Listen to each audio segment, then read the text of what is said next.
Good morning students, this is second part of chapter neural control and coordination. कल हमने basic information पढ़ी थी neural system के बारे में, ह्यूमन न्यूरल सिस्टम और बाकी ऑर्गेनिज्म में कैसा कैसा होता है। आज हम बात करेंगे neuron as structural and functional unit of neural system. जो ह्यूमंस का न्यूरल सिस्टम है उसका स्ट्रक्चरल एंड फंक्शनल यूनिट कौन है? न्यूरॉन। न्यूरॉन के बारे में आज हम पढ़ेंगे। A neuron is a microscopic structure composed of 3 major parts, namely cell body, dendroids and axon. एक न्यूरॉन जो है माइक्रोस्कोपिक स्ट्रक्चर है, हम सीधा आँखों से नहीं देख सकते, माइक्रोस्कोप के अंदर देखना पड़ेगा। और उसके 3 मेजर पार्ट होते हैं, cell body, dendroids and axon. Cell body के अंदर होता है cytoplasm with typical cell organelles and certain granule bodies called Nissl's granule. जो सेल बॉडी पार्ट है ये नॉर्मल सेल के जैसा ही होता है मोस्ट ऑफ द, इसमें नॉर्मली साइटोप्लाज्म होता है और जो नॉर्मल सेल के अंदर ऑर्गेनेलिज हैं वो सारी होती हैं, और कुछ एक स्पेशल ग्रेन्यूलर बॉडीज़ होती हैं जिसको हम बोलते हैं निसल्स ग्रेन्यूल। यहाँ पे आप देख भी सकते हो डायग्राम में, ये वाला पार्ट है, ये हमारा सेल बॉडी है, ठीक है, नॉर्मल सेल के जैसा ही होता है, और उसके अंदर ग्रेन्यूल्स है, निसल्स ग्रेन्यूल, ये देख सकते हो आप। ओके, और क्या है? Short fibres which branch repeatedly and project out of the cell body contain Nissl granules and are called dendroids. अब जो सेल बॉडी है, सेल बॉडी से कुछ फाइबर्स जो है निकलती हैं ब्रांचिंग में आगे, जिनके अंदर भी आगे निसल ग्रेन्यूल्स प्रेजेंट होते हैं, उसको बोलते हैं डेंड्रॉइड्स। ये देखिए ध्यान से, ये निसल ग्रेन्यूल्स हैं सारे, ये ब्रांचेस के अंदर भी जा रहे हैं निसल ग्रेन्यूल्स, तो ये ब्रांचेस को हमने क्या बोला? डेंड्रॉइड्स। ये देखिए dendroids. Okay,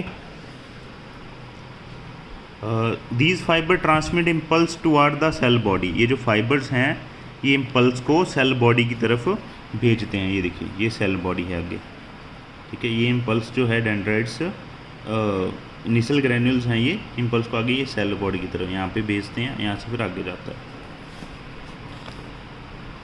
the axon is a long fibre the distal end of which is branched. Each branch terminates as a bulb-like structure called synaptic knob, which possess synaptic vesicles containing chemical called neurotransmitter. अब जो axon होता है, axon वो क्या है? एक long fibre है, ये एक देख रहे हो आप, लॉन्ग फाइबर है, ये एक्सॉन है, ये लिखा हुआ। इसके बाद कवरिंग होती है जिसको हम माइलिन शेथ बोलते हैं।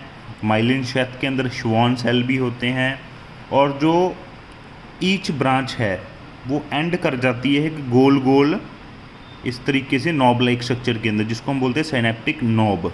ये रहा सिनेप्टिक नॉब। अब सिनेप्टिक नॉब के अंदर आगे फर्दर सिनेप्टिक वेसिकल्स होती हैं जिनके अंदर एक केमिकल होता है न्यूरोट्रांसमीटर। देखते हैं हम आगे, ये रहा, ये नॉब लाइक स्ट्रक्चर है, सिनेप्टिक नॉब, सिनेप्टिक नॉब है सारी, इसके अंदर ही वेसिकल है, ये रही, इसके अंदर आप केमिकल देख रहे हो, ये न्यूरोट्रांसमीटर्स, ये ओके। ये एक्सॉन टर्मिनल है, ये एक्सॉन रहा, टर्मिनल आ गया, सिनेप्टिक वेसिकल आ गई, ये सारा साइनेप्स आ गया, गैप जो है, ओके। और the axon transmit nerve impulse away from the cell body to a synapse और टू न्यूरोमस्कुलर जंक्शन। साइनेप्स क्या होता है? न्यूरोमस्कुलर जंक्शन भी बोल देते हैं। जो दो न्यूरॉन्स के बीच में आगे जंक्शन है, गैप है, उसको साइनेप्स बोल देते हैं। एक्सॉन क्या करता है? नर्व इम्पल्स जो है सेल बॉडी से लेके, ये एक्सॉन क्या है? सेल बॉडी से इम्पल्स को लेके यहाँ तक लेके जा रहा है, साइनेप्स तक। ये आगे जो इसके सिनेप्टिक नॉब के बाद जो जगह आ जाती है इसको साइनेप्स बोल देते हैं। तो ये कौन लेके जाता है? एक्सॉन। ओके,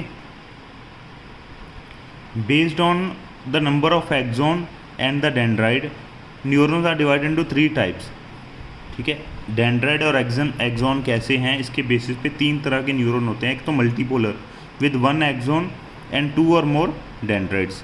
एक्सॉन एक है और 2 या 2 से ज़्यादा डेंड्राइड्स हैं, जैसे इसमें देख सकते हो आप। एक है bipolar with 1 axon and 1 dendrite, एक ही उसका डेंड्राइड होगा और एक ही एक्सॉन होगा। एंड ये होता है found in retina of the I, retina के अंदर होता है, हमारी आइज़ के रेटिना के अंदर। और ये मल्टीपोलर है, ये कहाँ पे मिलता है? सेरिब्रल कॉर्टेक्स के अंदर। एक है unipolar, cell body with 1 axon only, ये सेल बॉडी है, इसके पास डेंड्राइड नहीं होते, सिर्फ एक एक्सॉन होगा, ओके। इसको बोलते हैं यूनिपोलर। ये मिलता है यूजली एम्ब्रियोनिक स्टेज के अंदर। There are 2 type of axons, namely myelinated and non myelinated. अब जो ये एक्सॉन है ये भी 2 तरह के होते हैं, एक माइलिनेटेड एक नॉन माइलिनेटेड। ये तो आपको पता लग ही गया होगा। जिसके बाहर ये माइलिन शेथ है इसको बोलते हैं माइलिनेटेड, जिसके बाहर नहीं है वो नॉन माइलिनेटेड। जो माइलिनेटेड नर्व फाइबर हैं ये इनके पास होता है एक श्वॉन सेल, इनके अंदर एक श्वॉन सेल होता है which form a myelin sheath around the axon. Okay, the gap between the 2 adjacent myelin sheath are called nodes of Ranvier. ये देखिए, अब ये 2 माइलिन शेथ है, इसके बीच में यहाँ पे थोड़ा सा गैप है, इसको बोलते हैं नोड ऑफ रेनवियर। ये रहा node of Ranvier. Myelinated nerve fibre are found in spinal and cranial nerves.